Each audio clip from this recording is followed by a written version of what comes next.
Les saluda el doctor Antonio Limay, presidente de la Asociación de Historia de la Medicina Peruana y Parque Conmemorativo. El día de hoy, 24 de septiembre del 2024, vamos a dar inicio a nuestra sesión correspondiente de este mes.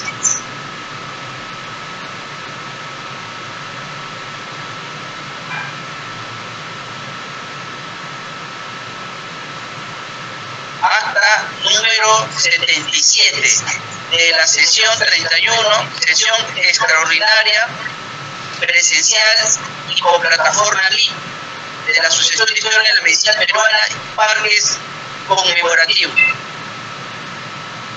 Estando aquí presentes, damos inicio a nuestra, como mencionábamos, dentro de lo que son documentos y cartas recibidas, ninguno, y documentos y cartas emitidas, ninguno. Dentro de los informes, se informa que el 13 de agosto se celebró una sesión especial de incorporación y juramentación de la filial Cerro de Paz de la Asociación de Historia de la Medicina Peruana y Parques Conmemorativos en la localidad de Quiloacocha, en Cerro de Paz, a 4.300 metros sobre el nivel del mar. Se juramentó al nuevo presidente por primera vez, frente a la casa de Carrión, en Quiloacocha, a 4.300 metros sobre el nivel del mar, y estando solamente a unos 200 metros de los límites de contención de los relaves mineros. Quiere decir que esta casa, aparte de que está derruida, que tiene 5 ambientes, yo he logrado entrar a esos 5 ambientes, los he recorrido, en otro momento hablaré sobre cada uno de esos ambientes. Se pueden percibir los relaves. Tiene 3 lugares donde se contienen los relaves, unos muros altos con más o menos de 2 pisos, como si fuesen diques de contención. Eso en cualquier momento se puede abrir y el relave puede caer al pueblo de Quiloacocha, y ese es extremadamente peligroso. Pero ahí dio sus palabras el nuevo presidente de la filial de la Asociación de Historia de la Medicina Peruana y Parques Conmemorativos Cerro de Paz. También estuvo el decano del Colegio Médico y también dio sus palabras. Efectivamente, el doctor Menorriega, que fue, creo yo, la primera vez en la que un decano llega a la casa de Carrión, la primera vez. Eso no ocurrió, que sepamos, nunca.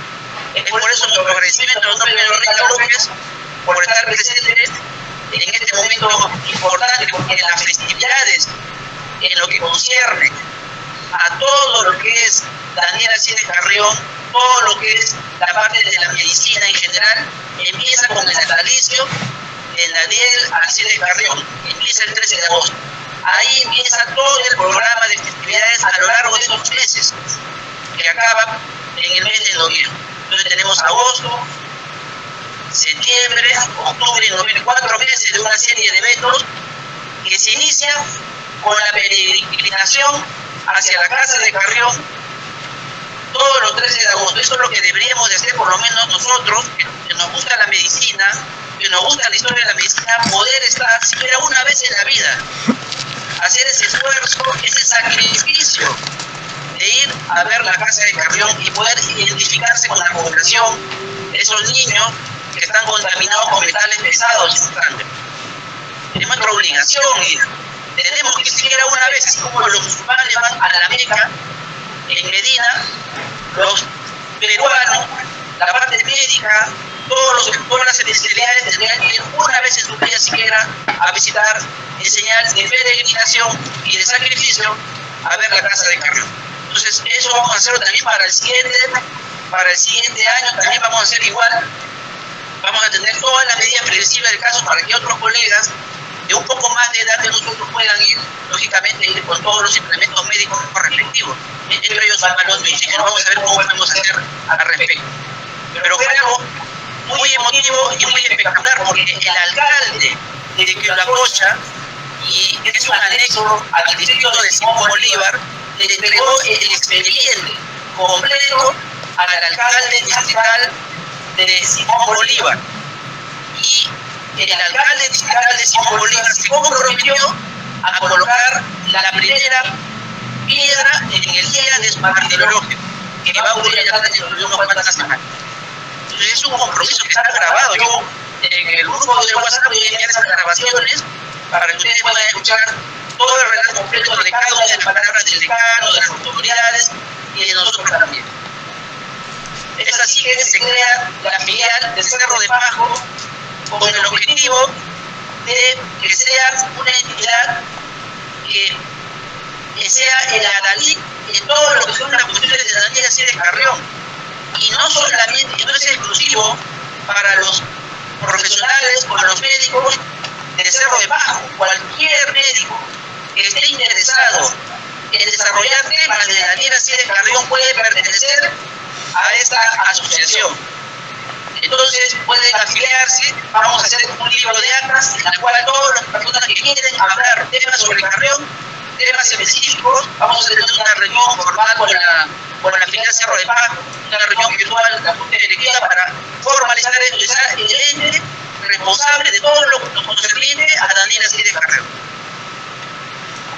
De igual manera, quiero informar de que estamos haciendo las gestiones con La Libertad para la juramentación de la filial, del presidente de la filial de La Libertad en la ciudad de Trujillo. Se iba a realizar desde el día 27, pero por motivos técnicos lo hemos diferido. Probablemente sea a mediados del próximo mes. Pero también estamos conversando con Iquitos en Loreto, con el doctor Germán Silva, que es el presidente, o el futuro presidente de la filial Loreto, en la cual también estamos funcionando para poder hacer una visita. Están todos invitados para poder ir hacia Iquitos para el día 30 o 31 del próximo mes y hacer la juramentación respectiva de la nuevo filial Loreto, la filial Loreto. De igual manera también con Arequipa estamos también en conversaciones para poder hacer en el mes de noviembre la juramentación, de tal manera que nuestro objetivo, creo que lo estamos logrando, que queremos hacer juramentaciones a varias filiales en Ayacucho, Cusco, Cerro de Pajo, pronto allí en La Libertad. Nuestro objetivo es de que en todo el Perú haya filiales, sean filiales activas y desarrollen la historia de la medicina como debe de ser. También quiero informarles que el día 10 de agosto la Junta Directiva y se acordó que los presidentes de las filiales ingresen al grupo de WhatsApp de la Junta Directiva para tener una mayor comunicación más fluida. En ese sentido, también quiero informarles de que la Junta Directiva, y también hago a ustedes su conocimiento y su aprobación, de que estamos creando la estatuilla Carrión. Esa estatuilla Carrión, así como hay la entrega de Loja, así como hay la entrega de César Vallejo, que el año pasado se entregó a uno de nuestros asociados, también vamos a hacer la entrega de la estatuilla Carrión. Nosotros también estamos trabajando en eso y queremos hacer entrega, sobre todo a aquellos médicos que han dado su vida por la historia de la medicina y que están en etapas avanzadas de su edad. Nosotros queríamos entregar esa estatuilla al doctor Cárdenas, que está ahí en La Libertad, que ha sido una persona muy comprometida con la Asociación de Historia de la Medicina.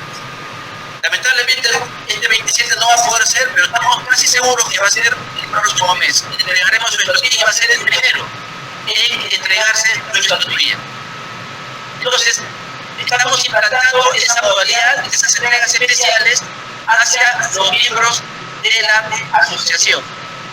Muy bien, dentro de los pedidos, pedimos a la Asamblea de que nos dé la autorización para poder hacer gestiones y poder viajar hacia Loreto y hacia Arequipa para la juramentación de las filiales de Loreto y Arequipa, así también para la de Trujillo, que ya tenemos ya la aprobación en la última asamblea.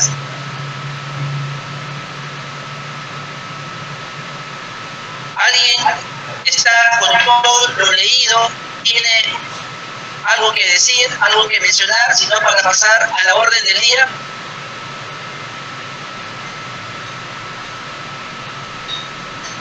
Muy bien, miembro de la asociación.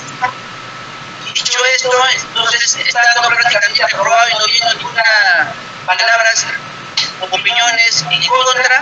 Vamos a pasar a la orden del día de hoy, 24 de septiembre. Para lo cual vamos a presentar a nuestra primera ponente. A ver, pasamos aquí a Juan Medina para que dé pase a la primera ponente.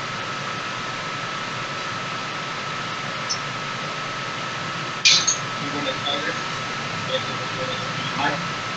primeramente, doctor Ramón Ayala, y ya tiene una experiencia grabada mientras voy a dar su lectura de su currículum. Doctor Ramón Ayala Pío nació en Lima, es graduado de Mexicano, la Facultad de Medicina Humana de San Fernando de la Universidad Nacional de San Marcos. Tiene como especialidad residencia interna en el Hospital General de Sacramento, en Kansas City. Tiene especialidad en la tecnología por la Universidad de San Luis, médico gastroenterólogo en Instituto Peruano de Seguridad Social. Ha sido presidente del Comité de Plantas Medicinales del Instituto Peruano de Seguridad Social, en una maestría de medicina en la Universidad de Porras. Ha ejercido la docencia en farmacología y administración general. Ha sido docente en la Facultad de Medicina de San Marcos. Miembro activo de la Sociedad de Farmacología y Terapia Experimental. Miembro de la Sociedad Guadalajara de Tecnología, miembro activo de la Asociación Peruana de Ingeniería de Medicina, fundador de la Asociación Peruana Tierra y Azar. El doctor Ramón va a hacer una presentación el día de hoy. En un momento vamos a unir como referencia.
Sí. Así es cierto que un kilo de coca concentrado produce un gramo de ácido clorhídrico. Gracias.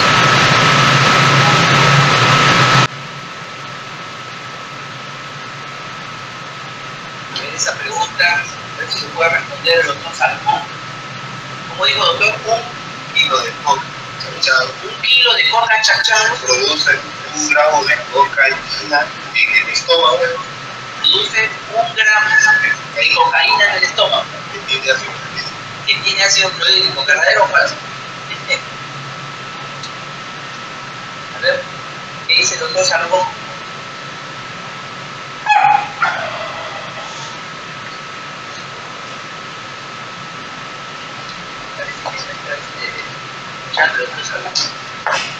Doctor Salmón, a ver.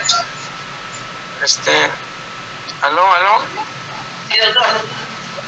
Ay, lo siento, no puedo escuchar bien el comentario ni la pregunta, durante la conferencia no. ¿Se Sí, escucha? a ustedes sí que no me escucho. Sí. La pregunta del doctor Edgar Morales Mateo es la siguiente. Si se chacha 1 kilogramo de hoja de coca, esto produciría 1 gramo de cocaína en el estómago, producto del ácido clorhídrico. Eso es lo que está postulando. Es una teoría, obviamente. No sé si será verdadero o falso.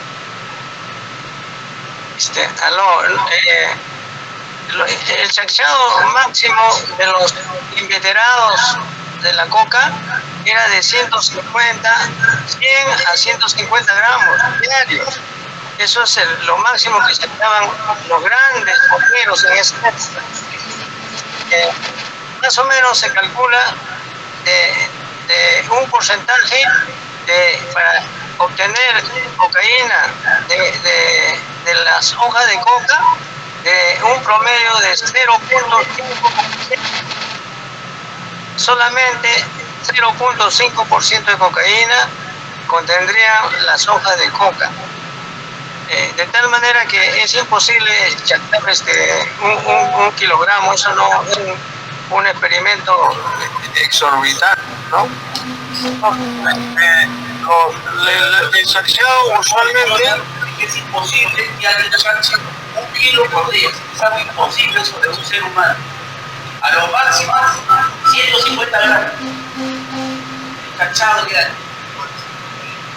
Pero la pregunta es cuánto de cocaína produce 150 gramos de chachado. ¿Cuánto de cocaína se produce en el estómago? Eso es factible. El ácido clorhídrico puede producir cocaína dentro del estómago después de un chachado de 150 gramos de hoja de coca. sí.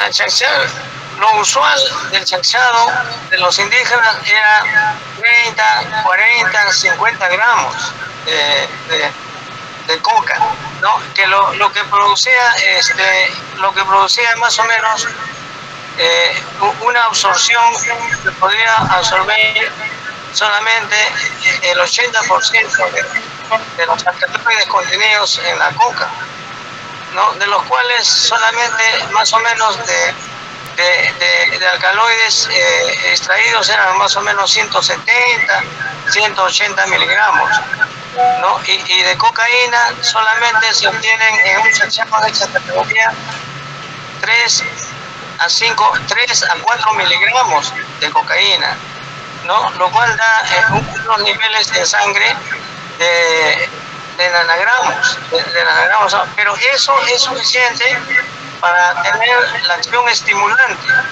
la acción que mejora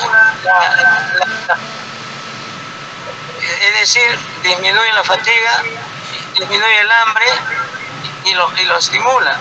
O sea, por eso justamente se echaba la coca, ¿no? Porque existe la teoría de Gutiérrez Hormiga que debido al hambre es una de las causas por qué se echaba la coca, porque quitaba el apetito. Pero desgraciadamente eso lleva a una desnutrición, gracias, doctor Salomón. Acá hay otra pregunta. Quería hacer uso de la palabra el doctor Giovanni Meneses. Doctor, ¿puede hacer uso de la palabra? Gracias, buenas tardes. Primeramente felicitar a Salomón, realmente con quien hemos tenido oportunidad de ya producir justamente un trabajo en anterioridad. Y sobre esto es importante, digamos, recalcar que se ha hecho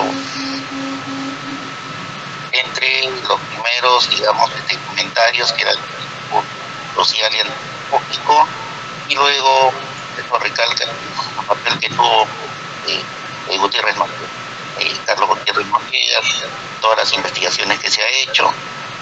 Y quería comentar si los estudios posteriores que hicieron pues de Forjana y todos los demás autores, digamos, que se publicaron posteriormente y que también ha mencionado, han tenido, digamos, el suficiente impacto con respecto a las investigaciones pioneras que tuvo nuestro valor nacional Gutiérrez Noriega, a quien lamentablemente no se le da el reconocimiento que merece por todo el esfuerzo que dedicó en este campo.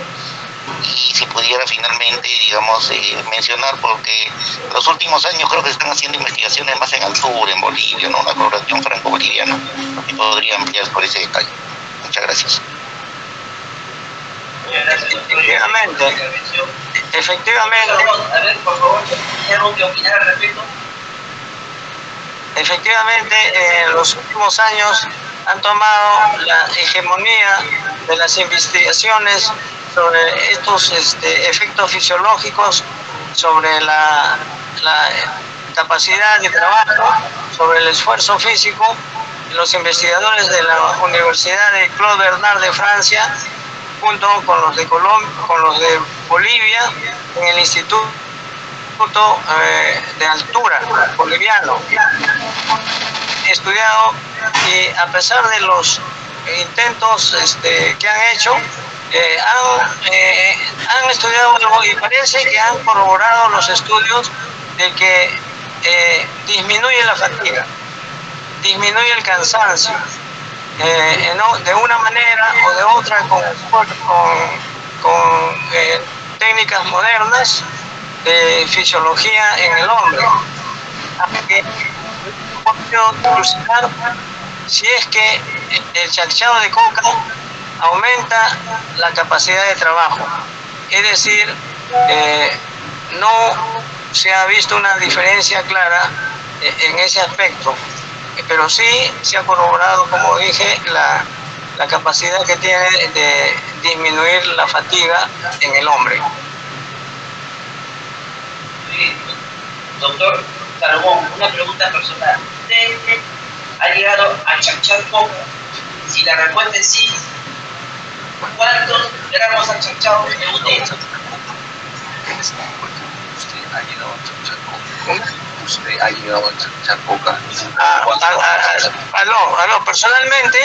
Personalmente yo he asistido a reuniones, a velorios y algunas fiestas, ¿no? en Huancayo, en Sicaya, y ahí se chacha coca, pero por invitación, ¿no? Momentáneamente durante ese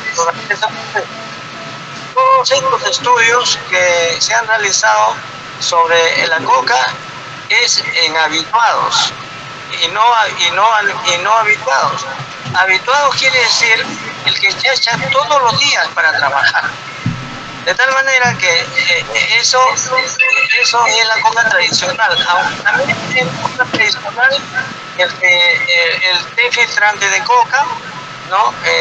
Que se toma ocasionalmente algunas personas, el té que toman para evitar el soroche en altura es también tradicional, ¿no? Excepto que hay que mencionar que en los últimos años la producción de coca en el Perú se calcula que solo un 10%, eso fue la coca tradicional, la que he mencionado, y alrededor del 90% se va para otra ruta ilegal, entre ellas el narcotráfico. ¿Alguien quiere hacer alguna pregunta, algún aporte adicional? ¿Alguien quiere levantar la mano? Solamente, doctor, una pregunta final rápidamente. ¿Por qué durante el chachado es necesario agregarle cal. ¿Por qué? O sea, se puede chachar, el efecto es el mismo o es diferente, chachar sin cal o chachar con cal. ¿Hay alguna diferencia? Sí, desde que llegaron los españoles observaron que chachaban con cal. Todos tenían una pequeña bolsita de diversas formas donde tenían un polvillo que le agregaban a la cal que estaban chachando en la boca. Porque ya se conocía desde esas épocas, posiblemente desde la época de pre-incaica, posiblemente 3000 años antes, se conocía que esto mejoraba la acción de la coca. Entonces, Schiaparelli, entre otros investigadores, han demostrado que con la tocra, o también llamada yipta, mejora el efecto. El indígena o el que toma la coca se siente mejor con eso. Por eso todos usan tocra o yipta, porque favorece la absorción de los alcaloides. Al parecer, la coca, los alcaloides de la coca, que son alrededor de 14, ¿no? Y uno es la cocaína, se absorbe directamente por la mucosa oral y también por la vía intestinal. Muchas gracias, doctor Salomón Raúl Ayala, por su brillante exposición, claro manejo y hacernos entender esto del chachar. Nosotros aquí, varios de nosotros en algún momento vamos a querer chachar, y eso no es ningún delito querer chachar. Si le vamos a meter un cal, ¿ya? Vamos a hacer una sesión de chachar. Tocra, la famosa tocra. Muy bien, doctor. Muchísimas gracias. La Asociación de Historia de la Medicina Peruana y pase conmemorativo certifica como ponente al doctor Salomón Ayala Pío. Tema: enfoque histórico sobre los efectos fisiológicos del cocaísmo, porque no es cocainismo, es cocaísmo del siglo XX, día 24 de septiembre de 2024. Doctor Antonio Guimar Ríos, presidente. Doctor Segundo Olifero Quesada Ibarraguirre, secretario. Un fuerte aplauso para el doctor Salomón Ayala Pío, por favor.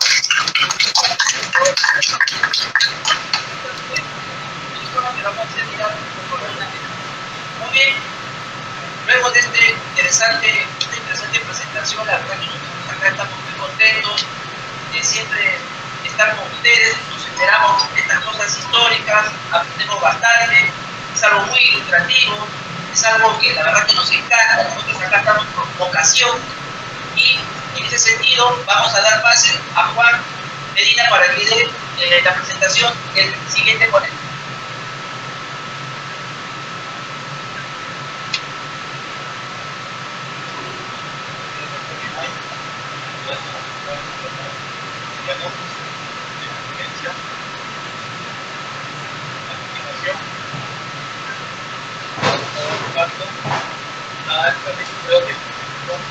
La doctora María Luisa Fajardo Rojo, Ignacio Lima, graduada como médico cirujano en la Facultad de Medicina Humana de la Universidad Nacional Mayor de San Marcos, con especialización en cinética médica, doctorado en la Facultad de Medicina de la Universidad Nacional Mayor de San Marcos, maestría en genética médica en el Centro Nacional de Genética Médica del Instituto Superior de Ciencias Médicas de La Habana, y es jefa del Servicio de Genética del Instituto Materno Perinatal.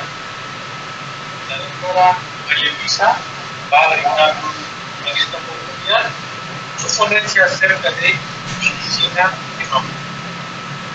María Luisa, adelante, por favor.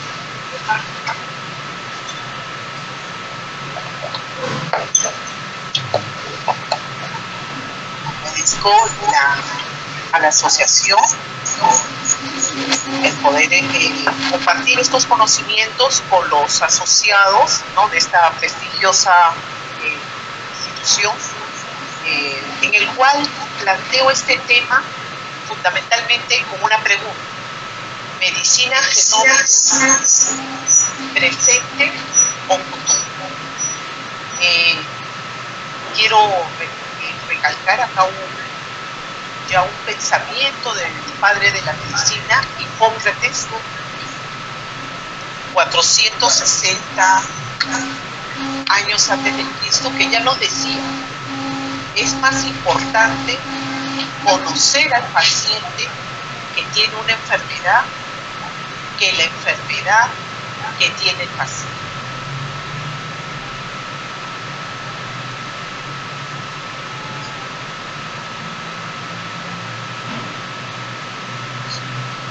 La medicina genómica se conoce también como medicina personalizada, medicina de precisión, medicina genómica.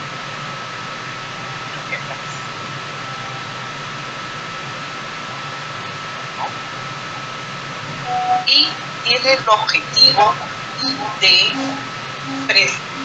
proponer un tratamiento preciso en el momento preciso con el paciente preciso. O sea, debemos de analizar estos tres elementos y integrarlos en una nueva terapia, un enfoque terapéutico que vaya hacia las características individuales del paciente.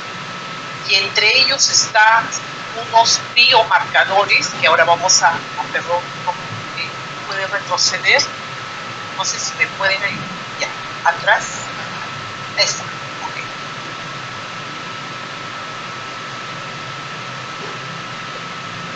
Pasen una, por favor.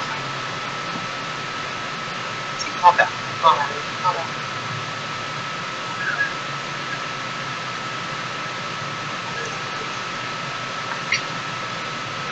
La siguiente.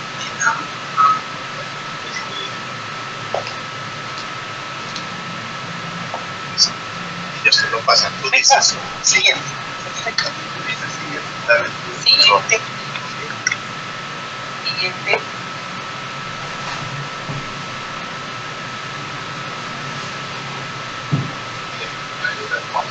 Perfecto. Entonces, utiliza toda la información de una persona para prevenir, diagnosticar y tratar una enfermedad. Y esa información está incluida por el genoma, el cual ya ha sido bien estudiado, ¿no? Tenemos ya más de 20 años en que se publicó el primer borrador del genoma humano. Tenemos también los estilos de vida de esa persona, que hace ejercicio, que lo come, salto, ¿no? Estilo, si fuma, no fuma, ¿no? Qué medicamentos, qué ejercicio realiza, y todo esto vendría a ser el fenotipo. El fenotipo es la interacción del genoma con su medio ambiente. Por lo tanto, se trata de adaptar el tratamiento médico a las características de este paciente.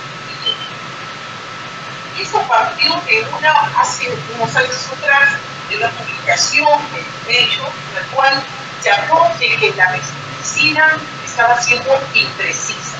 Y precisamente se había analizado una serie de fármacos que estaban una nueva medicamentos para esquizofrenia, en el cual se veía que 1 de 5 pacientes que hacía efecto, por lo tanto quedaba un porcentaje sin efectos beneficiosos o con efectos tóxicos. Igual para un tratamiento del Crestor, para el aumento del colesterol, se encontró aún todavía más el efecto beneficioso bajo comparativamente con los efectos adversos como la falla. Entonces se trataba mucho de nosotros al tomar un simple ibuprofeno y mucho más si es que hemos recibido alguna vez un medicamento para dormir, un medicamento, un antibiótico, etc., en el cual hemos visto esto. Y por lo tanto, este artículo también hace un enfoque de la farmacoeconomía, lo que considera que el paciente, dado que no resulta efectivo el medicamento, le produce severo en el gasto que hace con cada nueva fórmula o cada fármaco que se van ensayando para el asma, para la enfermedad de Crohn, para la depresión, etc.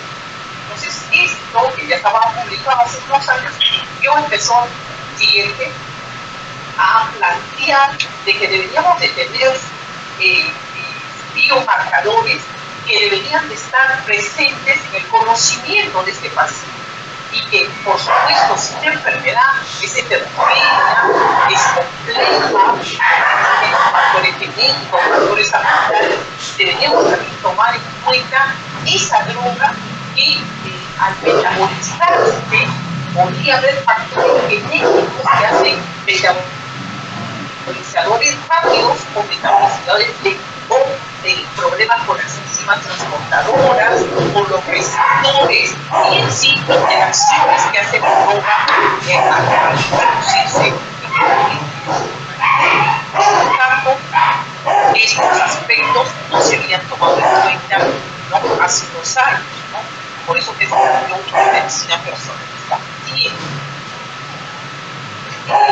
Este es un curso que lo he tomado y que miren ya cómo llega a Colombia, por supuesto en los países adelantados, Estados Unidos, Europa, ya está implementado la medicina personalizada y ahora se conoce como medicina, este es de la Universidad Javeriana de Colombia, un curso que se están impartiendo sobre, ¿no?, tratándose de implementar más aún la medicina genómica en varios países de América Latina. La 5P plantea que debe ser preventivo, personalizado, participativo y poblacional. Personalizado de acuerdo a las características precisamente de variantes genéticas que podría tener esta persona y que deberíamos de estar tomando en cuenta, ¿no? Como cuando nosotros vamos a dar tratamiento a un cáncer de mama, a una determinada infección, ¿no? Y eso lo hemos visto muy bien como participativo, porque el paciente tiene que saber cuál es su bagaje genómico, genético que trae, sus antecedentes familiares, preventivo, porque es la mejor herramienta que podemos utilizar en países como el nuestro para poder llevar una medicina más precisa, más efectiva. Y predictivo, porque cuando ya conocemos que si esta persona tiene biomarcadores o tiene genes que le predisponen al asma bronquial, al cáncer o a una serie de enfermedades, ¿no?, podremos ya tomar unas medidas preventivas. Igual, y se habla de poblacional, porque hay enfermedades que tienen agregación, como la corea de Huntington, que hemos encontrado ciertas comunidades con las enfermedades de Corea en el Perú, igualito por los judíos que nacen, por ciertas enfermedades, por ejemplo en Estados Unidos se da más la fibrosis quística que no se da en países siguientes. Por lo tanto, esta medicina ya debe irse implementando en países siguientes, por favor.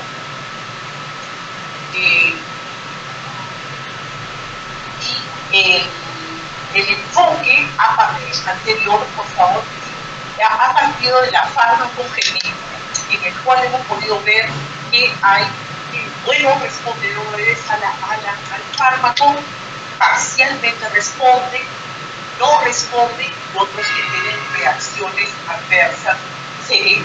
Por lo tanto, debemos de partir de cuáles las características de cada paciente con respecto a si es metabolizador lento, rápido o algunas para no tener estos efectos adversos serios que realmente causan efectos con muchos síntomas. Es un ensayo clínico que se practica con nuevas drogas.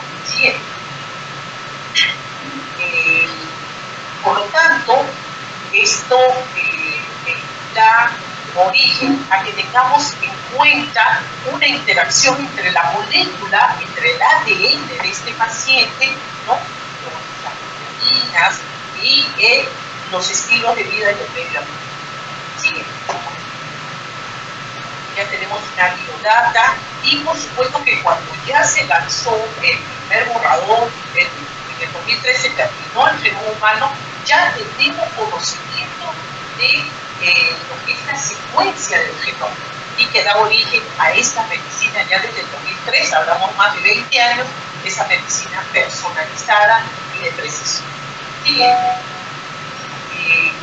Como pueden ver también en el anterior, vamos a verlo también, ya se plantea también desde 1987 el secuenciamiento a través del método de Sanger y ahora se está aplicando el secuenciamiento de nueva generación que permite mucho más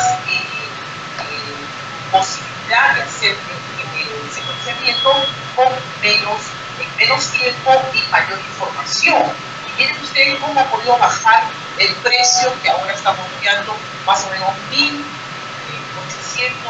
a $1.000 un secuenciamiento total, ¿no? Desde paneles, exoma, que viene a ser la parte codificante del genoma, y el genoma completo. Sigue. ¿Por qué es importante entonces obtener este diagnóstico molecular? Para tener respuestas acertadas y efectivas de los pacientes y sus familias, realizar intervenciones tempranas para evitar sucesos adversos, ¿no?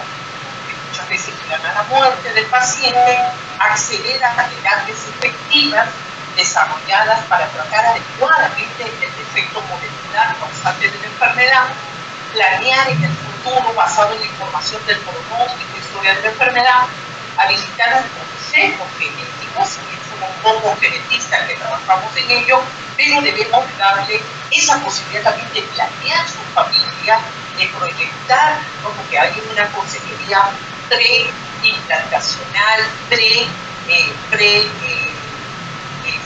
concepcional, ¿no? Tiene, por favor. Por lo tanto, esta es practicar esta salud de precisión. ¿Sí? Por favor.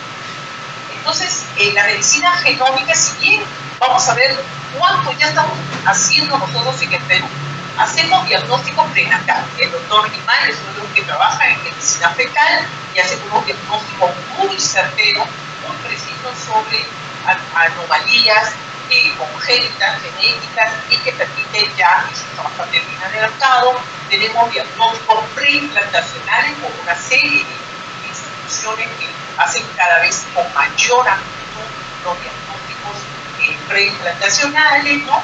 Y que hacen un descarte de una serie de enfermedades genéticas, igual y a lo que sí trabajo yo es diagnóstico postnatal, neonatos que nacen con afecciones, y en esto también tenemos el tapizaje neonatal, con 4 enfermedades, ¿no?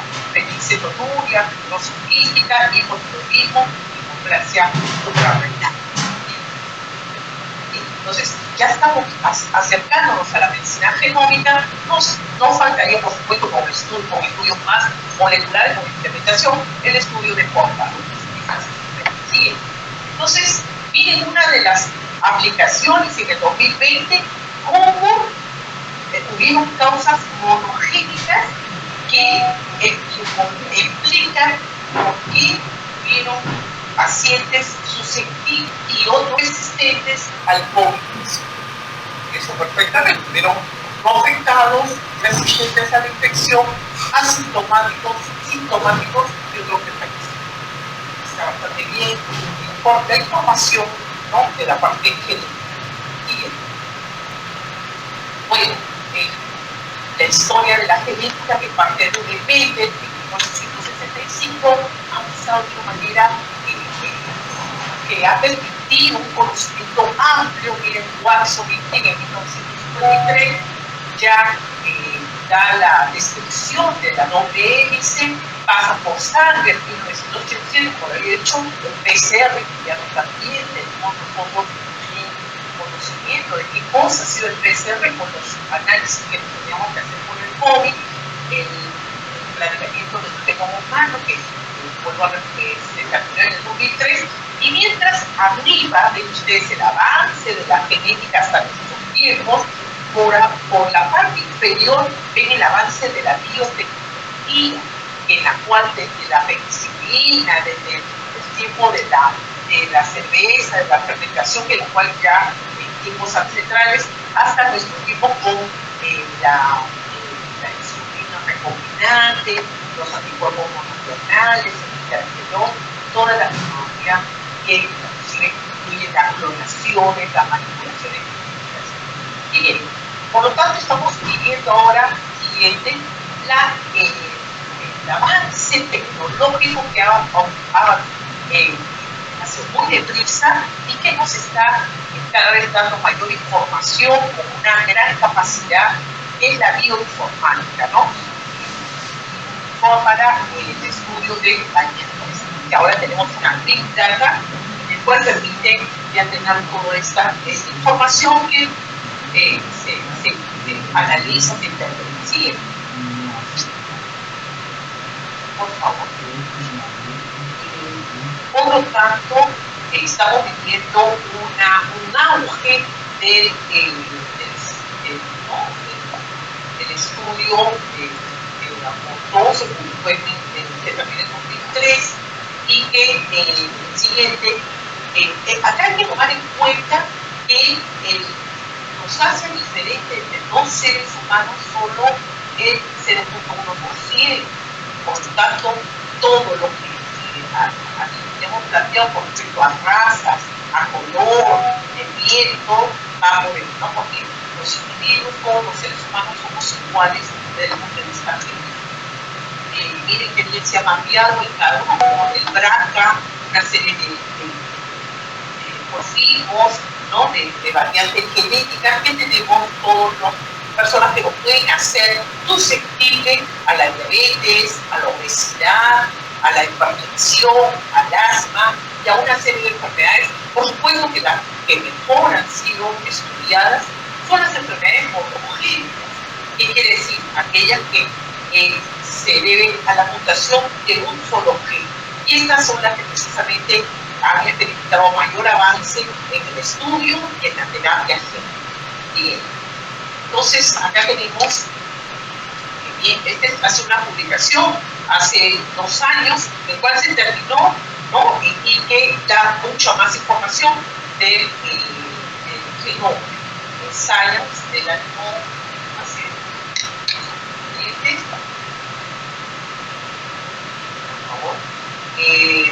Tenemos que, hay que tomar en cuenta que de los 20.000 genomas, 20.000 genes, ¿no?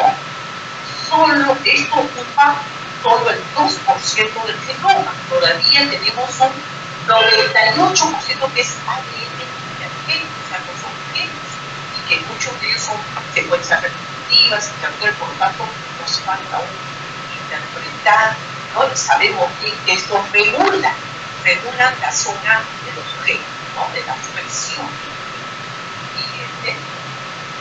Entonces, por lo tanto, otro punto es que cuando se hizo el mapeo genético, se tomó en cuenta, miren, los europeos, y una buena parte, los asiáticos, los africanos, y que los hispanos, latinos, los incluyeron dentro de los hispanohablantes.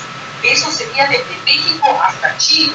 Por lo tanto, no nos habíamos estudiado muy bien el genoma de los Bueno, después se ha tomado una serie de, como el proyecto de 2000 genomas, siguiente, el proyecto de, miren cómo ha bajado el costo, el secuenciamiento, ¿no? El secuenciamiento del genoma, siguiente, y a Estados Unidos ya está aquí en el proyecto de 1 millón de genomas, así que ya ahora ya está ya se proyectó a los 10 millones, siguiente. Europa igual, ¿no? Se plantean cada vez más para vías terapéuticas, tratamientos de enfermedades cada vez más comunes. ¿Sí? Bueno, entonces estamos viendo la era genómica. Y en Latinoamérica no se ha quedado atrás. México ha mapeado su genoma, ¿no? Argentina, Brasil, y el Perú también se hizo un estudio del genoma del peruano con más o menos 1000 desde la costa y zonas de alpamarinas para poder ver modificaciones diferenciales en nuestra población, ¿no? Se hicieron a través del INS y también del estudio de de que yo lo he expuesto en una ocasión, una oportunidad sobre los genes del peruano. Siguiente. Bueno, entonces esta aplicación fundamentalmente ha sido para las enfermedades monogénicas que son consideradas como enfermedades raras, poco frecuentes. Sin embargo, en su conjunto no son raras. Podríamos decir que es un volumen de 7% de toda la población mundial que forma parte, aparece alguna enfermedad de eso, ¿no? Miren la base de datos, tenemos el ORIN, el PAPMED, una serie de referencias donde podemos estudiar estas variantes genéticas, ¿no? Y también hay que tomar en cuenta que hay un epigenoma, lo voy a pasar en esto porque ya una ponencia anterior trató qué cosa es el epigenoma de la epigenética, ¿no? Pero también hay un proyecto a ese respecto, ¿no? Siguiente. Y bueno, la terapia génica, con esto voy a concluir la ponencia de la importancia de la medicina genética, porque el fin de toda esta ingeniería, el avance de la ingeniería genética, de la manipulación, todo lo que ha avanzado es fundamentalmente el efecto terapéutico. Reemplazar un gen defectuoso, un gen ausente, aumentar la función de los genes que ya están presentes, proveer células con una nueva función, destruir células tumorales, que esto es un efecto el poder ganarle al cáncer y interferir en el ciclo de la vida. Tenemos acá ya unas terapias que se hacen en vivo, ¿no? Esto lo voy a dejar, lo voy a pasar, porque realmente ya toma mucho más detalle de lo que viene a ser una terapia génica. Siguiente, pero quiero que vean ustedes y el principal, ¿no? Donde se están haciendo más terapias génicas, están ya aprobadas a través de ensayos clínicos, fundamentalmente más del 50% es sobre cáncer. Un porcentaje que no son unos 20% de enfermedades monogénicas, que tienen la mutación, que se conoce el gen mutador y que se trata de reemplazar, introduciéndole genes en terapia. Enfermedades infecciosas, vasculares, bueno, una de ellas es la inmunodeficiencia combinada grave, que era el niño burbuja, que no podía ser expuesto porque inmediatamente sufría una infección y era eso, y ya tiene un tratamiento, ¿no? Que ha sido exitoso en este cliente. Igual con la atrofia muscular espinal, el problema es el costo. El costo está por cada tratamiento es $750, lo cual quita el acceso a una población importante y a un niño que podría tener la esperanza de poder tener un tratamiento de este tipo. Y cada vez se hace. Y bueno, hay una serie de terapias aprobadas por la FDA, por el europeo, el EMA, y entre ellos está, como les digo, distrofias retinales, la enfermedad de deficiencia amenaza. Tenemos también algunos cánceres, siguiente, van a ver ustedes ahí, tenemos son enfermedades monogénicas, y la siguiente está la aprobación del año que se dio, ¿no? Y esto es lo que voy a terminar acá, es la revolución en la cual ha avanzado y por favor, ha significado un hito en la historia de la terapia génica, porque todos los problemas que habíamos tenido con la aplicación, los fracasos, los momentos en los cuales no se pudo aplicar exitosamente la terapia génica, con el CRISPR-Cas lo estamos logrando. Entonces, esto, siguiente, y ha ganado un premio Nobel. Siguiente, por favor. en el año 2020, ella, Emmanuel Charpentier, con Jennifer Duncan, por la edición genética, lo cual quiere decir que ahora podemos editar el genoma, hacer cambios sin que repercuta y haya tantos problemas como lo que estamos editando un genoma. Y esto estamos hablando ya de la medicina presente, futura, ¿no? 2020, que está siendo aplicado, una serie, y lo voy a dejar acá porque toda la información siguiente va a ser después de una charla que me han pedido específicamente en todo el interés de que pueda aplicar, de que se pueda conocer cada vez más lo que es el CRISPR, que es la terapia última genética. Muchas gracias.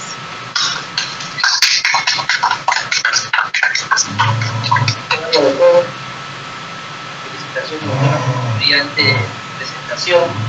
Para hacer un pequeño resumen, quiero que me corrija una cosa. 20.000 genes tenemos. Es equivale al 2% de lo que es el espacio intergenético, es el 98%, como un espacio puro que no se desconoce. Funciones repetitivas, aún altas. Eso bueno, lo que es el código genético se resolvió más o menos en el año 2003, pero falta ese espacio intergenético, falta ese espacio. Y también falta lo que es la epigenética, ¿no es cierto? Que es otra cosa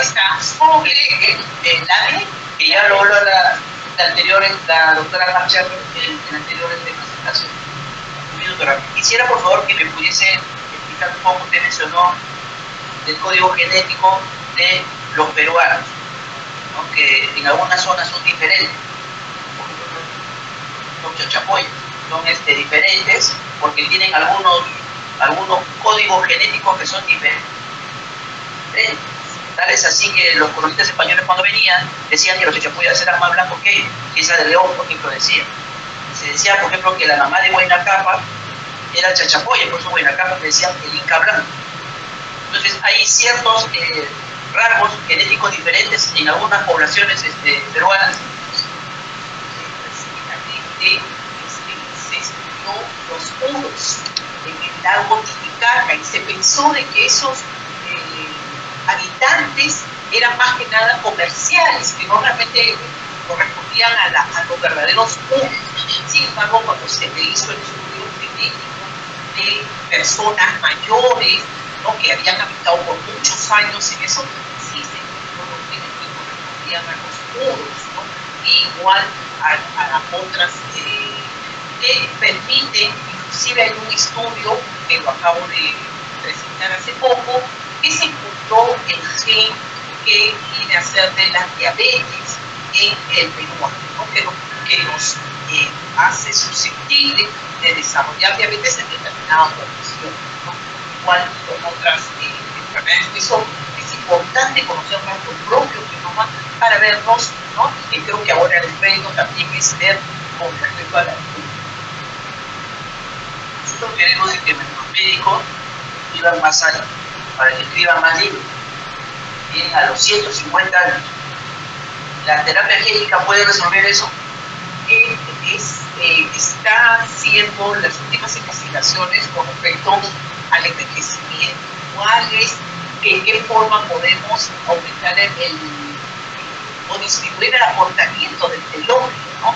Lo cual es toda ya una ciencia que está dedicada a prolongar la vida del ser humano, ¿no? Y es un reto diario, en el cual ya inclusive se habla de tratamientos que podrían hacer que la persona llegue a los 100 años, o por supuesto con un estilo de vida también más saludable, ¿no? Haciendo precisamente terapias a nivel de los temas. ¿Alguien que quiere hacer uso de la palabra? Allí en el internet, ¿alguien quiere hacer uso de la palabra? Yo le invitaría, tenemos hoy día doctor Minae como presidente de eso, de la asociación, donde tenemos presente a un biólogo muy destacado en Trujillo, que nos puede hacer un pequeño comentario con respecto a eso que usted, porque ellos manejan mucho mejor la biología molecular. Yo también lo he estudiado, pero actualmente que ellos se dedican totalmente, y en el cual me puede hablar de esa parte no codificante que precisamente usted. Le doy la palabra al biólogo, ¿no? Nuestro amigo Esparza. Mario Esparza. A ver, Mario, por favor, si pueden continuar con respecto a lo mencionado por la doctora.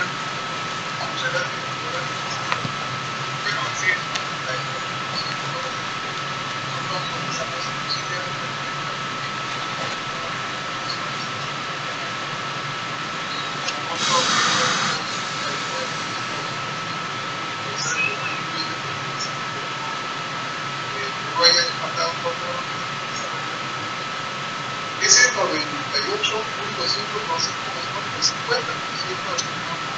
no codificante está asociado a zonas fertilidades. No codificante que no es molecular, el otro 48% por ahí son restos de genomas o partes de algunos parásitos. Entender que esa zona pura, una sal que tenemos del genoma, tiene funciones estructurales de preferencia. Las otras tenemos que investigar más. Pero el otro componente más importante de las procesos de ello también a que nuestro propio composición biológica, nosotros somos como bacterias. El segundo cerebro no está constituido por 2 kilos de neurones que están presentes en nuestro organismo interno, y eso aporta 40 veces más material genético en nuestro cuerpo. Eso es la medicina de precisión. Ya no estamos viendo al Homo sapiens, sino un Homo ego sapiens, donde los tratamientos están siendo ya de metodología de precisión científica, y el tratamiento también con bacteriófago, para reemplazar a los que son las hicimos la sana. Y a todas las asociaciones de historia de la medicina peruana a potenciar esos avances y la mejora por el tema de Excelente, muchas gracias, Mario. Muchas gracias, Mario Esparza, que se va a incorporar a la asociación. Se va a incorporar este 27, por motivos administrativos lo hemos quedado para, esperamos poder coordinar para el próximo mes hacerlo en la ciudad de Trujillo. Muchísimas gracias. Gracias, doctora, por empezar a pasar. Vamos a entregarles tu diploma correspondiente. La Asociación de Historia de la Medicina Peruana, parque conmemorativo, certifica un componente a la doctora María Luisa Fajardo Ló con tu tema Medicina Genómica, 24 de septiembre del 2024. Doctor Antonio Limay, presidente, y el doctor Segundo Wilfredo Quesada Parraguirre, secretario. Un fuerte aplauso, por favor, para la doctora.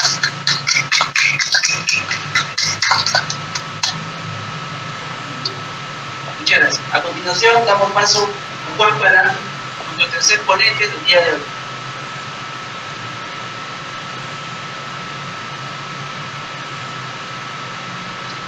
Muchas gracias, doctor Limay. Gracias, doctora María Luisa Fajardo, en la exposición. A continuación, vamos a presentar al doctor William Alexander Campos Chávez, quien nació en la ciudad de Cajamarca. Tiene estudios de posgrado, diplomado en docencia universitaria en la Universidad Enrique Guzmán y Valle de Facultad, médico de profesión, tiene un diploma en consejería familiar por la Universidad Cubana Unión, diploma en auditoría médica basada en evidencias por la Universidad San Luis Gonzaga de Inca y maestría en bioética y bioderecho por la Universidad Católica de San Luis. Miembro de la Asociación Panamericana de Anatomía, miembro de la Academia Panamericana de Historia de la Medicina y, por supuesto, miembro activo de la Asociación de Historia de la Medicina Peruana, parques conmemorativos. El doctor William Campos nos presentará el día de hoy el tema Legado de Antonio Raimondi a la medicina peruana. Doctor Campos, adelante, por favor.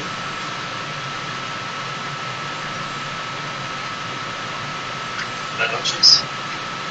Es un gusto para mí estar aquí nuevamente después de algunos meses. como miembro activo de esta asociación de historia de la medicina peruana en varios sentidos. Me siento muy honrado también por la invitación a esta conferencia, por los ponentes que me han precedido, ¿no? Algo allá que ha sido bastante interesante también.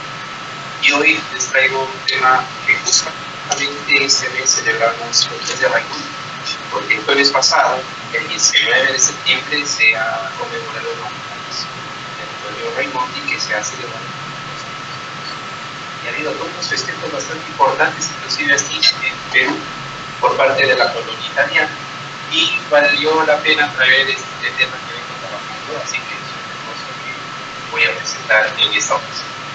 El legado de Antonio Raimondi a la medicina peruana se titula, y este es el contenido que vamos a ver.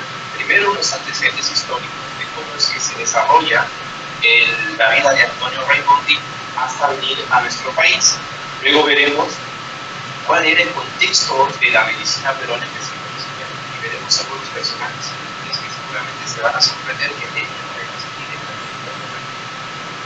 el legado de Antonio Raimondi a la medicina peruana, ¿sí? Y por último hablaremos de las conclusiones y algunas referencias para que ustedes también puedan ampliar el conocimiento. Dentro de los antecedentes históricos podríamos mencionar que este personaje fue italiano, nacido en Milán, ¿sí? El 19 de septiembre del año 1824. Hace unos años atrás se decía que había nacido en 1826, pero se ha encontrado en las partidas de Milán, ¿no? De la ciudad de Milán, donde indica que realmente nació en el año 1824. Y ha muerto pues en San Pedro de Ello, en Ancash, el 26 de octubre de 1804. Como vemos aquí, Antonio Raimondi tuvo experiencia.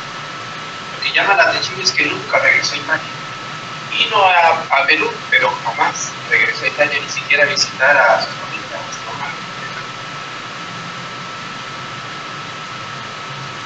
Los padres de Antonio Raimondi fueron Enrique Raimondi y Rebeca Delano, y tuvo 3 hijos, Enrique, María, Elvira, y bueno, fue el penúltimo de 7 hermanos. Y su hermano Timolé, que tuvo una vida religiosa, también tuvo esa percepción de Raimondi o ese destino, porque viajó a Asia y a Oceanía y fue obispo de Roma y vicario apostólico de Roma. Y también hizo pues una gran historia en estos países, al igual que su hermano Antonio Raimondi. Estas fotos, algunas fotos que voy a presentar son del Museo Antonio Raimondi, de la cual estoy agradecido por haberme abierto las puertas para poder ingresar y poder visualizar la riqueza que tiene respecto a este personaje. Aquí tenemos, por ejemplo, la foto de Antonio Raimondi, de la señora Luli, que fue a la China y con la cual Antonio Raimondi tuvo los que fueron uno de ellos, en este caso Enrique, y las 2 hijas que fueron María y Elvira. Leyó las obras a Antonio Raimondi antes de venir al país, Perú, en Italia, del famoso conde de y es algo importante que hay que tener en cuenta, porque justo en el siglo XIX hablábamos o se hablaría de una ciencia natural tan desarrolladas que no había pues una medicina como la que conocemos hoy. Y eso es algo que de pronto nos va a hacer mirar lo que era antes y cómo podríamos ver la medicina en el futuro, respecto sobre todo a la parte de la actual cátedra que hoy se desarrolla o el currículum de las diferentes escuelas de educación. En realidad no hay un título como tal que respalde a Antonio Raimondi en el país, no tuvo pues diplomas como cuando fuera, ¿no? Y queremos que no reconozcan, no trajo nada.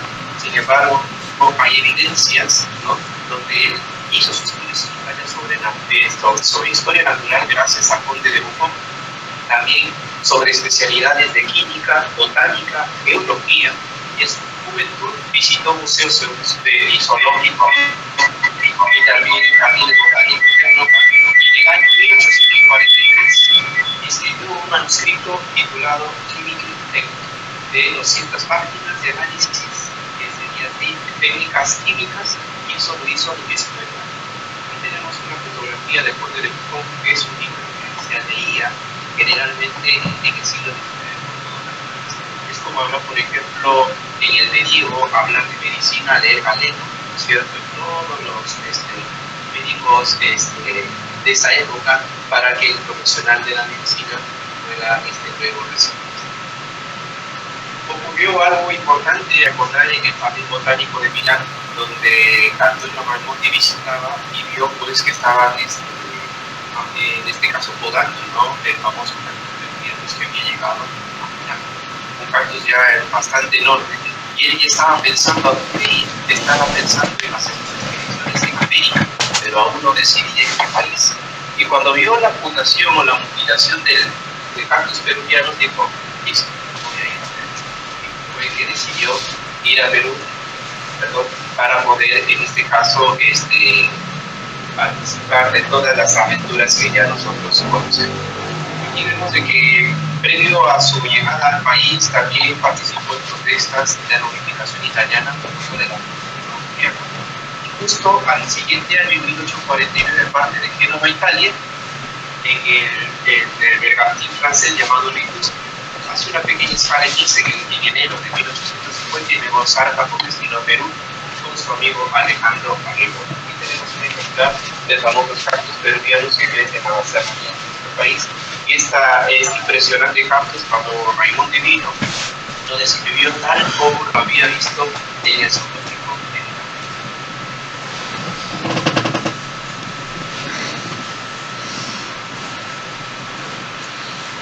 En el año 1850 llega al Perú un 28 de julio, justo en el mes patrio, ¿sí? Y como estaba pues toda la algarabía de todo lo que se pudo contactarse con ningún intelectual de ese entonces, pasaron más o menos 2 días después de los festejos y se reunió pues con grandes intelectuales, como lo veremos más adelante, y organizó las colecciones de geología, mineralogía, de gabinete de física, historia de ese entonces. Se contactó con Cayetano Heredia, que era el director de la Escuela de Medicina, y en el año 1851 su amigo Antonio Bertolio le envió una carta refiriéndose a esta es una evidencia clara realmente de que había cursado estudios, había tenido alguna titulación en Milán, Italia, por la cual pues daba sus dotes de sapienza en todo lo que era la parte de geología, botánica y también de mineralogía. Inició sus itinerarios por el Perú en la etapa que ocupó más o menos 19 años. El norte, centro y sur. Que no va a dar el tiempo en esta charla para poder hablar, pero tenemos 2 puntos más resaltantes de esas aventuras. En 1867 conoce a Adela Luri, como lo habíamos mencionado en las imágenes anteriores, inicia una amistad posterior y se compromete también con él. Luego que ya estaba él prácticamente en noviazgo con Andrea Lori, sigue continuando sus viajes por 1 año más, 1 año y medio más. Entonces después, más o menos de 2 años aproximadamente, se logra casar en 1860. Imagínense, y hay un pasaje interesante que él le escribe a uno de sus discípulos y le dice: ten presente que es preferible seguir la vida antes de que tengas distracciones. Y le decía obviamente del sobrerodeado o la parte marital, ¿no? Porque le quitaba tiempo de lo que se ven de Antonio Raimondi ya en el donde ya empezó a hacer publicaciones. Para ya terminar esta parte de antecedentes históricos, solo para resaltar la parte más importante que Antonio Raimondi realizó, estudió plantas, animales, insectos, cosas minerales y muchas cosas más, usando barómetro, o sea, tenía conocimiento realizando observaciones meteorológicas, croquis precisos de la región de los Andes. Y a él le debemos también la guía peruana, porque gracias a él somos ahora como territorio. pudo conocer y descubrir las poblaciones actuales y antiguas a partir de monumentos arqueológicos, y le debemos a algunos restos que él descubrió, y lo veremos más adelante. Y pues ya vemos de que no tenemos la tecnología de transporte que actualmente usamos. Él lo hizo a pie o a caballo, y llevaba todo su arsenal para poder hacer todas sus investigaciones. Hizo bastante. Venció la fatiga, el hambre, los climas extremos, y él se enfermó. En realidad pudo haber durado más, pero murió que diríamos aparentemente era la ruta joven, donde pues, la enfermedad detectó además de las plagas, insectos y de los grandes accidentes geográficos que obviamente tenemos en el y lo más importante, ¿no? ¿Quién se atreve a navegar por el Guayama, el Marañón, el Ucayali y el Amazonas? Todas las cuencas hidrográficas más importantes de nuestro país y levantó planos de las ciudades como Cajamarca, Chachapoyas, el Monte. ¿Vemos? Pues, por eso tiene el título de santo, ¿no? Lo llamamos ahorita ya.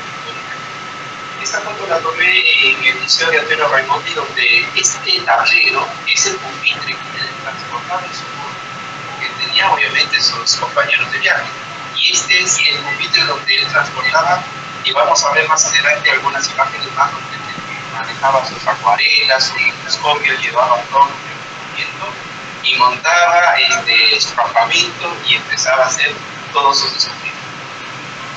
Descubrió, por ejemplo, y con esto terminamos antecedentes históricos, la estela de Chamín, que es un monolito que nosotros sabemos que está en el Museo de Antropología e Historia del Perú, y también en la famosa puya de Raimondi, que lleva su nombre a estas plantas que crecen a 4 kilómetros del mar y que tiene una inflorescencia cada 5 años. Cuando ha florecido la planta, sabemos que ya fue nombrado entre sus comunidades comisionado por el Estado, y es algo importante, ¿no? Porque Raimondi vino y realmente no es que él impuso todo su talento, su dinero, no, es el Estado que también subvencionó todos los viajes, porque había un trato por medio para que todo lo que se investigara quedara. Y finalmente una de sus obras más importantes, ¿no? Por la cual lo recordamos, es la obra titulada El Perú. Tiene aproximadamente 272 páginas. Aquí tenemos un ejemplar de ese libro, ¿sí? Y esta es una vitrina donde podemos evidenciar todos los equipos que Antonio Raimondi llevaba en su viaje como un microscopio, ¿sí? Y esto de acá que lo veremos en otro imagen más adelante, que era una especie de medicamentos que él llevaba producto de los y ese es uno de los legados que realmente deja a la misma y que se desarrolla posteriormente en la parte de la farmacia clínica como parte de nuestros antecedentes de la facultad de medicina. El contexto de la escuela de medicina. Ahora, yo quisiera que nos detengamos un poco acá, porque claro, una vez ver a Antonio Raimondi hablar de la geografía, mineralogía, zoología, y para ello les he traído cómo era el contexto de la medicina peruana en el siglo XIX. Aquí, por ejemplo, podemos determinar algunos personajes importantes que vamos a tener en esta parte.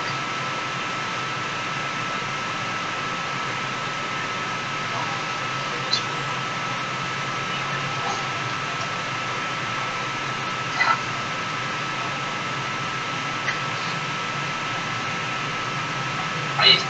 Por ejemplo, uno de ellos fue Hipólito Unanue, que no tiene en realidad una relación directa con Antonio Raimondi, porque Antonio Raimondi nació en 1824 y Hipólito Unanue nació en 1700. Pero ¿por qué traemos a colación primero a Hipólito Unanue? Primero, porque es considerado el padre de la medicina peruana. Segundo, porque fue médico y también fue capitán.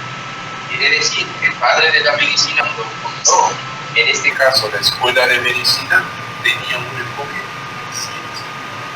Es más, y ahí viene el legado del Antonio Raimondi, que todo lo que se estudiaba en las ciencias preclínicas era ciencia, las básicas, que estaba orientado directamente a la parte de la ciencia popular. Y como sabemos, Hipólito Unanue fue fundador de la Escuela de Medicina de Santa Rosa de Cecilia, pero, y aquí vemos que en el año 1775 ingresó a la Real Congregación Universal de San Marcos, que se llamaba anteriormente la ciencia popular. No era la medicina, porque prácticamente no existía, y dedicándose posteriormente a la carrera. En el año 92 creó el anfiteatro de anatomía, Y luego, en honor al virrey José Fernando de Abascal, es que lo nombra protomédico. Gracias a este personaje es que la facultad se llega a llamar Facultad de Salud, posteriormente de la Universidad Nacional. Aquí está, ¿no? Luego, ojo, primero se llamaba, si recordamos, lo que es la Pontificia Universidad Católica, Universidad de San Marcos. Luego se llamó la Facultad de San Fernando, y luego el Colegio de Medicina de San Fernando, justo cuando fue la independencia de nuestro país, es cambiado por el Colegio de la Vida. Esos cambios tienen, para luego ya se aprueba el reglamento en el año 1856, para luego ser nombrado por Cayetano Heredia como primer decano. Pero aquí estamos hablando ya en el año que Antonio Raimondi. Recordemos que Antonio Raimondi llegó en 1800. No perdamos esa fecha. Aquí vemos a otro personaje que sí tiene relación directamente ya con Antonio Raimondi. Entonces, si retornamos atrás, Hipólito Unanue era naturalista y tenía un enfoque de ciencias naturales dentro de las prácticas de medicina. Cayetano Heredia, entonces lo conocemos como el reformador de la carrera. ¿Sí? Porque gracias a un libro, a una obra titulada Reglamento Orgánico de la Facultad, es que hizo una reforma bastante sustancial dentro de la facultad y empezó a organizarla de reforma. Ingresó al Colegio de San Fernando, recibido por el presbítero Fermín Goya y el rector de ese entonces, que fue obviamente Hipólito Unanue, para que sirviera de guía a la vocación médica. Fue bachiller de alta y en agosto fue bachiller de medicina en el año 1823, un año antes de que naciera su personaje Antonio Raimondi. En el año 1825 se carga de la cátedra de artes, luego se transforma esta cátedra en universidad. Pero qué relación, imagínense, ¿no? Cómo es que cambia de nombre, pero vamos ahí al sustrato importante de cómo es que se desarrolla esa cátedra, que lo vamos a ver más adelante. Luego Cayetano se recibió de profesor de medicina en 1826, cuando ya prácticamente había nacido Raimondi, y en 1851 contrató ya cuando Antonio Raimondi llegó, porque llegó a los 26 años, era muy joven, 26 años, contrató profesores italianos como Antonio Raimondi, nuestro personaje, y otros más como Solari, el español de Sebastián Lorente, y estableció entender física, historia natural, como historia natural, y creó el Museo de Anatomía y Patología. Otro personaje que también tiene relación justo con la época de Antonio Raimondi fue nuestro ángel de la medicina, Daniel Alcides Camilo, que nació en Pasto en 1856 y murió en Lima en 1856. Él viaja a Lima, ¿no es cierto?, a estudiar primero en el Colegio de la Ciudad de Guadalupe, termina a los 17 años y en 1875, ya cuando Antonio Raimondi estaba viajando por todo el país, ingresa a la Facultad de Ciencias. Y después de estudiar sus 2 años de ciencias naturales, de ahí viene el tema. ¿Cómo es que la cátedra, desde Hipólito Unanue, pasando por Cayetano Heredia, y ahora como estudiante Daniel Alcides Camilo, lleva la riqueza que tiene las ciencias básicas? Y hoy este curso denominado Premédicas, o las ciencias básicas de la Facultad de Medicina, e ingresó luego a la Facultad de Medicina.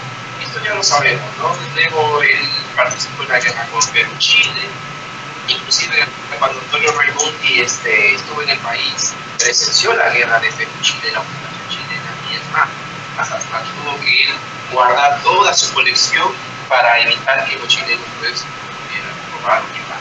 En 1885 sabemos de que muere Daniel Alcides Camilo, producto de la inoculación de la vacuna.